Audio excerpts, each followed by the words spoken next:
Do you have a story to tell?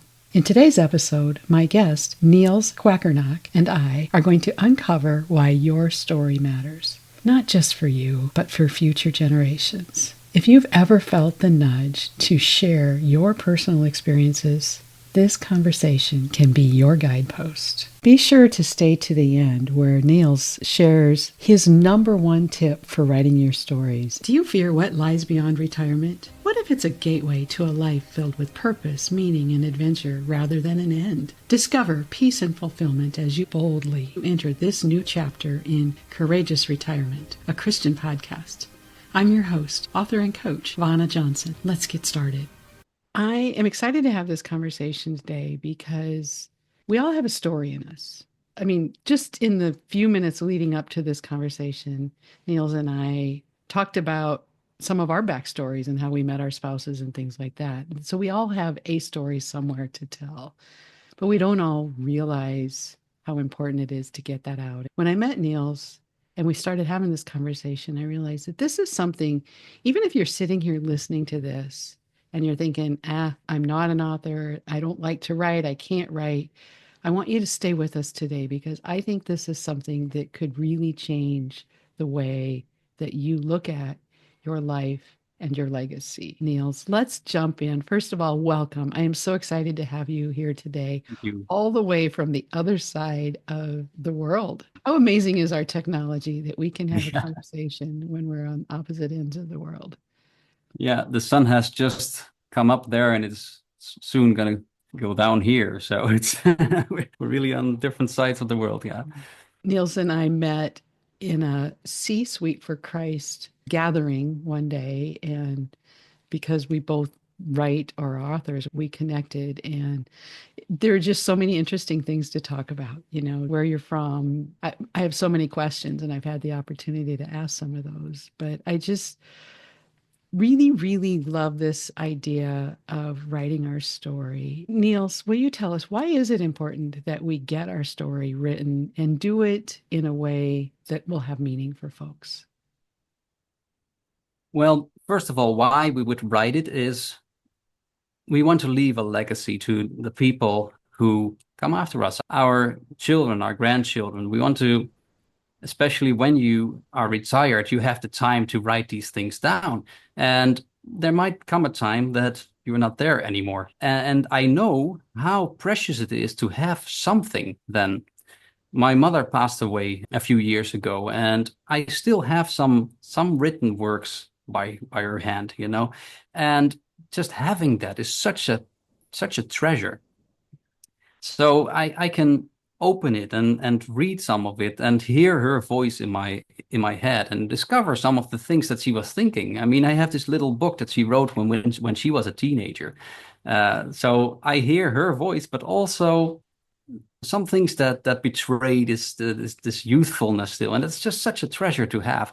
So especially nowadays when everything has become email and messages, and so we are often not making anything lasting anymore. When we write something down, we really put effort into writing the story. Then you can put it into a book or even written by hand. You have something to give and some way to share with children and grandchildren, or with, if it is a bigger story that is relevant for more people, you can actually publish it in a real book. But the thing is, if you write for other people and not for yourself, then you have to make sure that it is comprehensible and that it is engaging. Because if it is very dull or very boring or way too much or whatever, then it is nice maybe to read a little bit now and then to have this voice and this experience of having the person close by. But very few people will read the whole thing and go through the entire experience. So that's a matter of courtesy. Are you writing for yourself, or are you writing for the person who reads it? Are you writing for your reader? And if you are writing for the reader, then good writing is actually the taking away of obstacles to comprehension and engagement. And there are many things in just normal writing. When you just sit down to write, you are actually putting a lot of obstacles in front of your reader that make it impossible to be really engaged in the story, because, well, real storytelling demands planning and demands understanding of literary devices and that sort of thing. So the question is always, for whom are you writing? For yourself or for others? And if you want to write for others, there is a whole lot to learn. And learning this stuff is a lot of fun. I mean, Yeah. if you see your own scenes develop on the page, you realize that you're working on something special. And Well, learning that the whole process is great. well, and I mentioned that I've been toying with the idea of writing fiction, and I love how what you're saying actually goes right along with the gentleman that I've followed along that lines. And two things. You talked about writing scenes, and it's important to keep the scene tight, right? You don't, like you Hmm. said, you don't want to just dump everything right there. I love the concept of give them what they need when they need it. You don't start at the Hmm. beginning and just tell it chronologically. You tell them as it comes up. Is that, I mean, I assume that's kind of part of your process too, right? Yeah. There are different ways of telling a story. You can start in the middle of the action and then take some backstory, or you can start at the beginning. But it is always important to be very deliberate in every decision that you make. If you start from the very beginning, there has to be something to tell about the beginning. There must be something worth telling. So if you want to start with your birth, the day of your birth, then there better be something going on then, you know? Yeah, For example, I could maybe start with the day of my birth because apparently I was born with my the umbilical cord a couple of times around my neck. So it was the midwife. She was under the shower, so she couldn't come. So there was a lot going on that night. So if I would start my story on the day of my birth, on the night of my birth, then I would actually have something to say. right.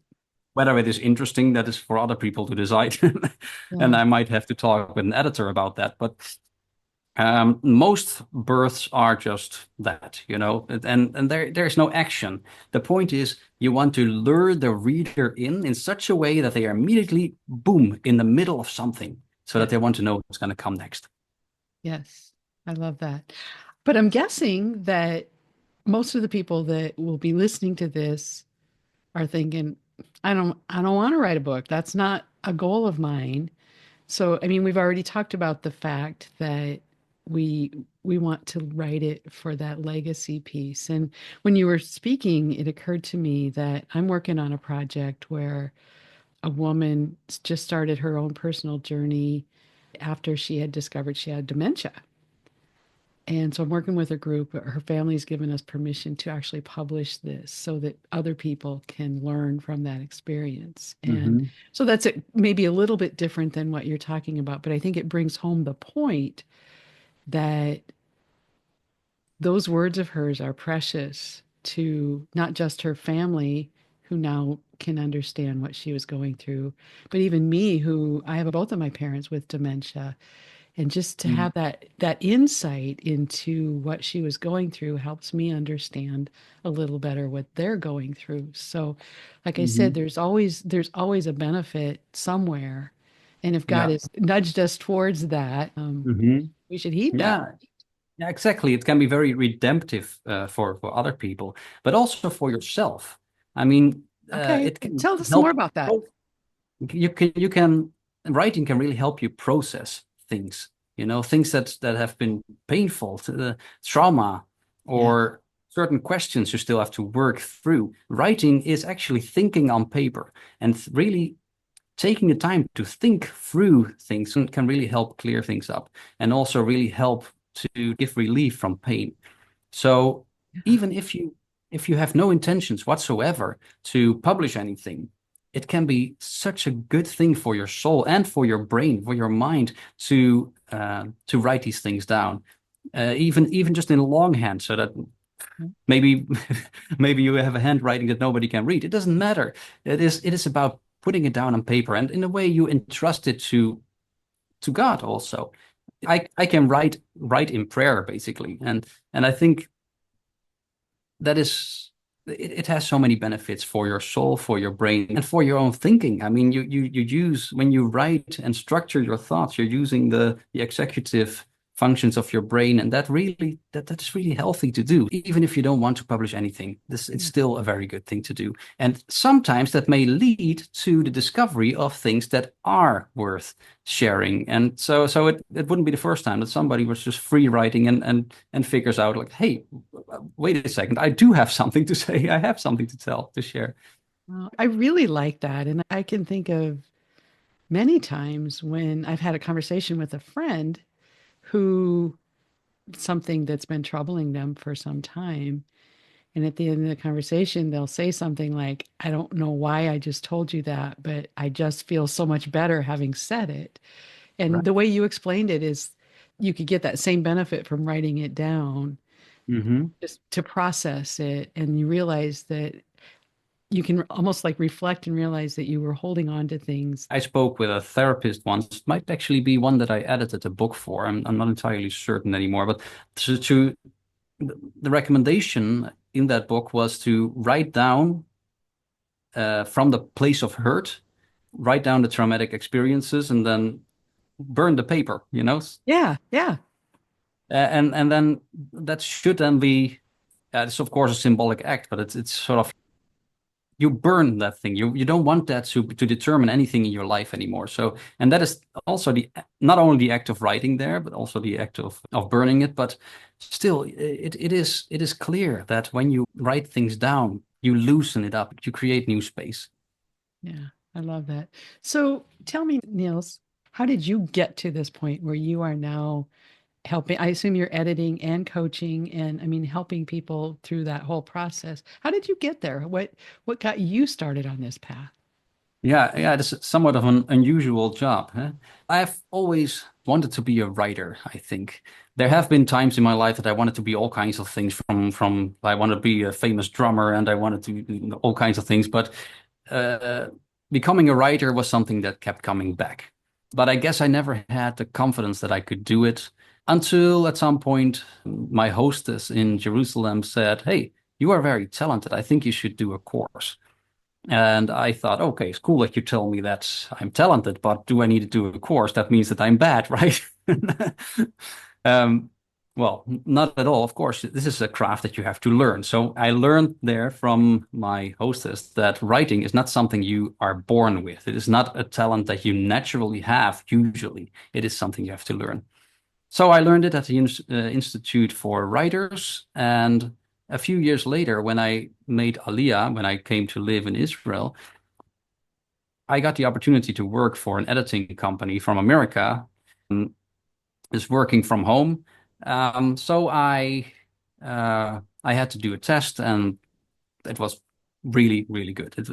So I performed very well in that test, and so a few weeks later, I worked as an editor, and I wanted to be a writer, but okay, editor is nice too, so why not?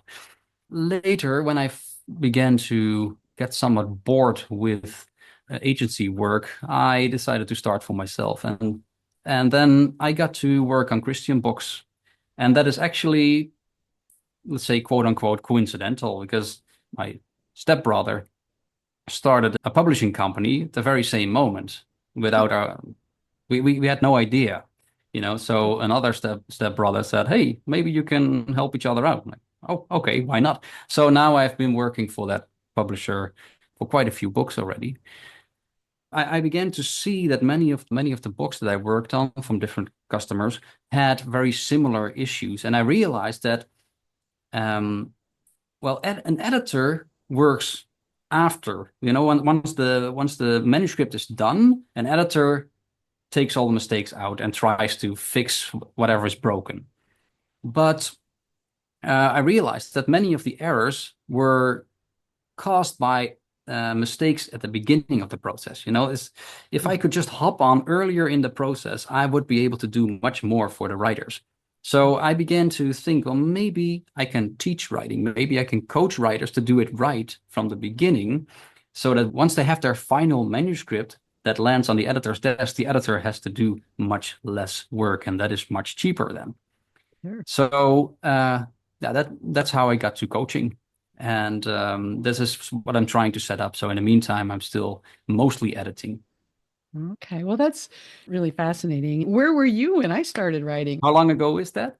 It's funny because I too always wrote. I was writing poems, I was writing my journals, I was, just writing stories for different things. In fact, I started writing my book in around 2020, so 5 years ago. Okay, Yeah. yeah, around that time, as I was at the University of Washington to study editing. Okay. Because Cool. when I started my own company, I thought, now I want to know, I want to really know how this world works of editing. Because when you are working for an agency, you have this framework that they use, and that's it. Yeah. So it is professional editing, and you learn quite a lot, but still, you have no idea how other companies are doing it. So I went to University of Washington to really learn how to edit for in all kinds of different settings, and so by the time you started writing, I think I was just finished then. Yeah. So we Yeah. could have So and helped and you out. I worked with a company that kind of was a it was kind of a hybrid between self-publishing and the traditional publishing path. Definitely was not professionally edited by someone Hmm. like you who probably could have really enhanced my book and you know Yeah. That's but that's really a problem in publishing nowadays that um, publishers usually often are not offering really quality editing anymore because it's just expensive. But right, if you want to do that for your own book, then it is not less expensive, but you have to pay it all from your own pocket. right, So this is also actually a reason for me to offer this coaching. Like the coaching also costs money. It's not cheap, but you learn how to prepare your documents in such a way that the editor does not have so much work on it anymore. yeah, Because editing becomes extremely expensive when the more necessary it is, the more expensive it also becomes. So, and the less inclined the writer is to actually hire those services. right, So, and that is a problem. So the worst writers are just publishing without any kind of editing. And that is a pity because it makes really that these stories sometimes are just unreadable. You cannot get engaged by it because it is repetitious. It is long-winded. It is you know the problems. Uh, yes, it's also very difficult then to find self-published books that are really quality. Like how do you know which books are good? Because there are so many books published that are actually hmm, difficult to read. but I think the point is still there. Whether someone that's listening right now wants to publish and go through that whole process, or if they just want to get the story down. When you were talking about your mother or your grandmother had written a story. Oh, who passed away? Yeah, Okay, that was not a story. It was just a. journal. Okay, well, but similar because I have, and it's really cool. If I'd have known we were going to go here, I would have grabbed it. But my grandmother did just like a little notebook. It's about this big. And when back in the 20s, she and a girlfriend took her Model A and traveled from South Dakota to California. Now, back then, two women, that was unheard of for them to take off and travel on their own. I mean, literally, she dressed as a man so that they could do this without attention drawn to them. But she kept in this little notebook, she kept track of where they were every day, what they were doing. And that little notebook is priceless to me. Absolutely, Because, yeah. in fact, I want to do that trip someday and would like to even figure out a way of like publishing a book around that story and the journey Hmm. that I think that Oh, that yeah, wow, that might be very interesting indeed. Yeah, yeah. especially if there are life stories that you can connect to it to give it extra depth. I can see that becoming a very interesting book indeed. Oh yeah, she has some life stories that she Hmm. she was the independent woman before her time and just did all the things. So it was a great role model to have. She was my first best friend and it was truly a gift. But again, Hmm. we all have those people in our lives that we wish we knew more about, right? And we can Right, right, give right. them that gift. We can write those stories and Hmm. why not use some of the things that you're talking about? I think much is also, um, I think some people also have trouble with actually remembering stories and so on. Like, well, how did things happen and what was it exactly? And so when I'm coaching, I'm also paying attention to that, that like, how do you find these stories? It's unlocking these stories inside of you. Um, and I would like to give three short tips for this. That would be Um, wonderful. Thank you. one thing I'm really fan of doing is just taking long walks and actually talk to yourself, speak through the things. You could call it a prayer or just thinking aloud, but just go to childhood and speak to yourself, speak through these things because uh, I think that is better than just thinking because you are more conscious of the train of thought that you're following. And you can discover a lot of interesting things about your life if you very consciously think through them. And another way of doing that, and that is then the second tip, is free writing. It means that you just start writing without actually having a goal with it, and you don't really know where you're going. You just write what comes to mind, and sometimes you go layer after layer deeper into the stuff that lives inside of you, and you can unlock stories that way that you completely forgotten about. So you can do that with a Word document or pen on paper. But the point is, keep writing for a certain amount of time or until you're empty and just discover what is in there, what comes out.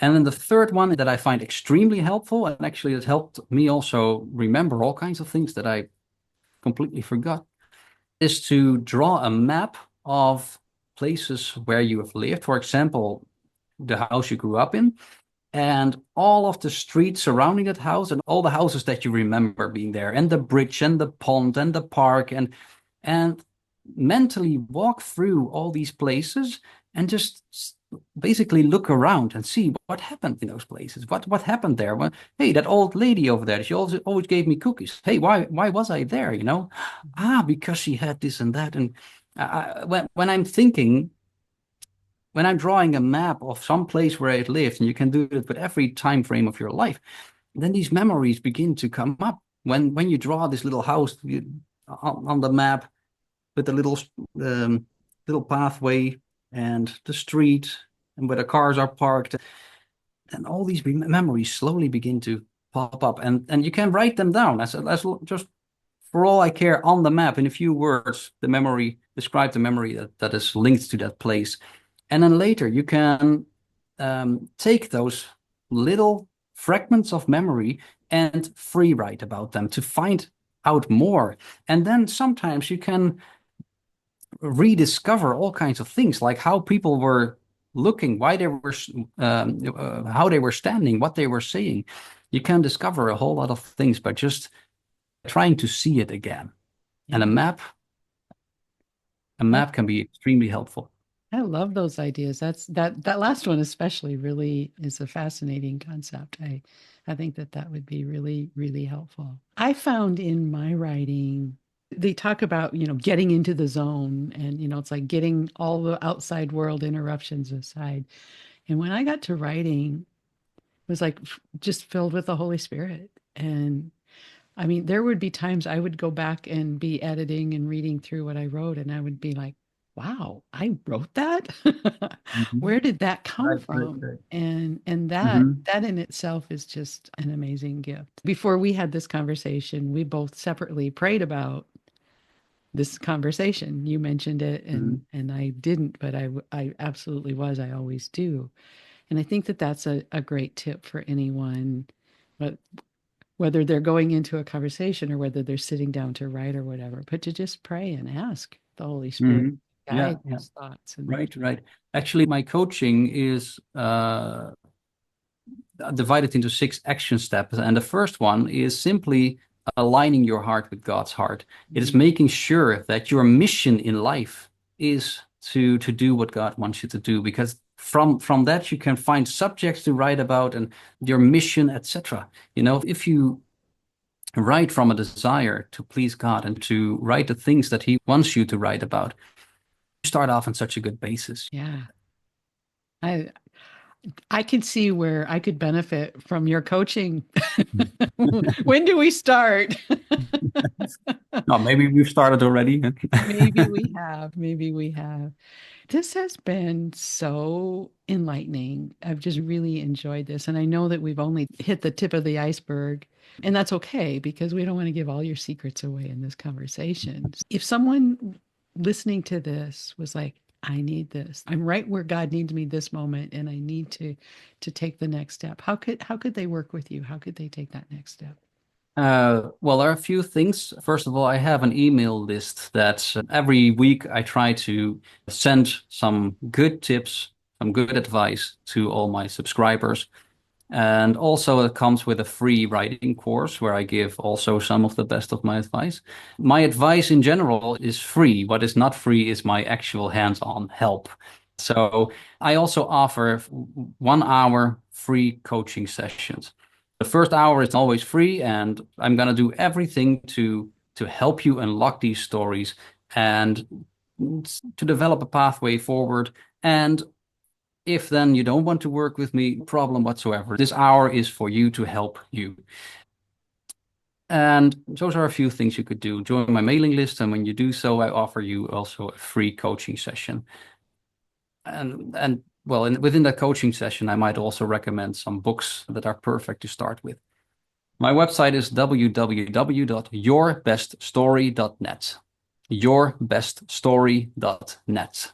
I love it. That's a great website. It also reflects my desire. It's my desire to help you write your best story. Yeah. And sometimes I'm praying for my company and I mention your best story and I think, wow, I hope that my life will also be God's best story. Then I mean my life, our lives, that we as believers may reflect God's best story. So it's a multi-layered um, name, you could say. I love that. I really do. So as we wrap up this conversation, and I think we could go on for a very long time, Mhm. as we wrap up, is there any last word of advice that you would give our listeners today? Anything that you would want to drive home before they take off?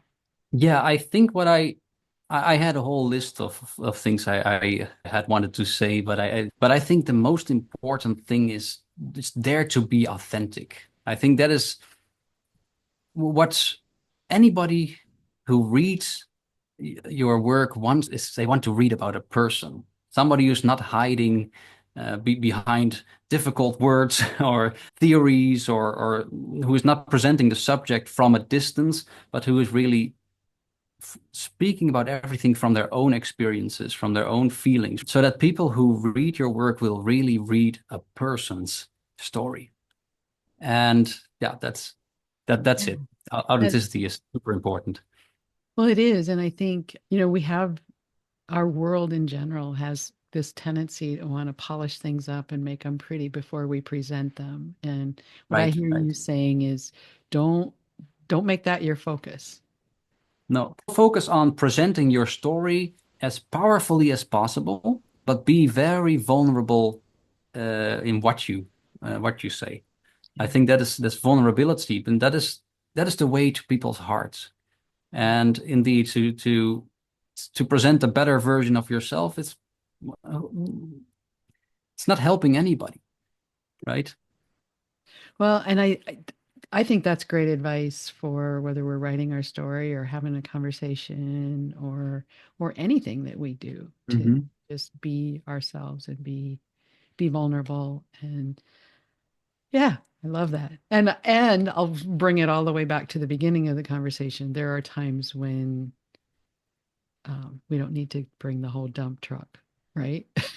Hmm. Right, absolutely. Yeah, that's one of the things too. One of my main focal points when I coach is figure out what do you want to say and exclude everything that does not have to do with this main message, this main thesis that you're trying to bring across.